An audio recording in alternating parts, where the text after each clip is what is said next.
Praise the Lord. ലേവ്യ പുസ്തകം 12-ാം അധ്യായം 1 മുതൽ 8 വരെയുള്ള തിരുവചനങ്ങൾ.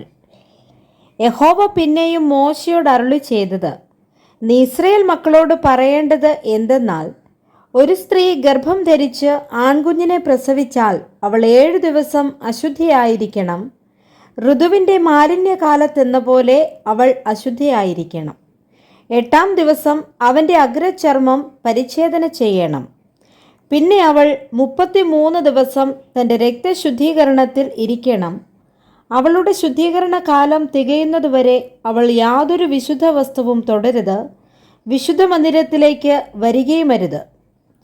പെൺകുഞ്ഞിനെ പ്രസവിച്ചാൽ അവൾ 2 ആഴ്ചവട്ടം ഋതുകാലത്തെന്ന പോലെ അശുദ്ധിയായിരിക്കണം. പിന്നെ 66 ദിവസം തൻ്റെ രക്തശുദ്ധീകരണത്തിൽ ഇരിക്കണം. മകനു വേണ്ടിയോ മകൾക്കു വേണ്ടിയോ അവളുടെ ശുദ്ധീകരണ കാലം തികഞ്ഞ ശേഷം അവൾ 1 വയസ്സു പ്രായമുള്ള ആട്ടിൻകുട്ടിയെ ഹോമയാഗത്തിനായിട്ടും ഒരു പ്രാവിൻ കുഞ്ഞിനെയോ ഒരു കുറുപ്രാവിനെയോ പാപയാഗത്തിനായിട്ടും സമാഗമന കൂടാരത്തിൻ്റെ വാതിൽക്കൽ പുരോഹിതൻ്റെ അടുക്കൽ കൊണ്ടുവരണം.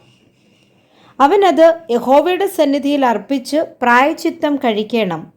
എന്നാൽ അവളുടെ രക്തസ്രവം നിന്നിട്ട് അവൾ ശുദ്ധയാകും. ഇത് ആൺകുഞ്ഞിനെയോ പെൺകുഞ്ഞിനെയോ പ്രസവിച്ചവൾക്കുള്ള പ്രമാണം. ആട്ടിൻകുട്ടിക്ക് അവളുടെ പക്കൽ വകയില്ല എങ്കിൽ അവൾ 2 കുറുപ്രാവിനെയോ 2 പ്രാവിൻ കുഞ്ഞിനെയോ ഒന്നിനെ ഹോമയാഗത്തിനും മറ്റേതിനെ പാപയാഗത്തിനുമായി കൊണ്ടുവരണം. പുരോഹിതൻ അവൾക്കു വേണ്ടി പ്രായശ്ചിത്തം കഴിക്കണം. എന്നാൽ അവൾ ശുദ്ധയാകും.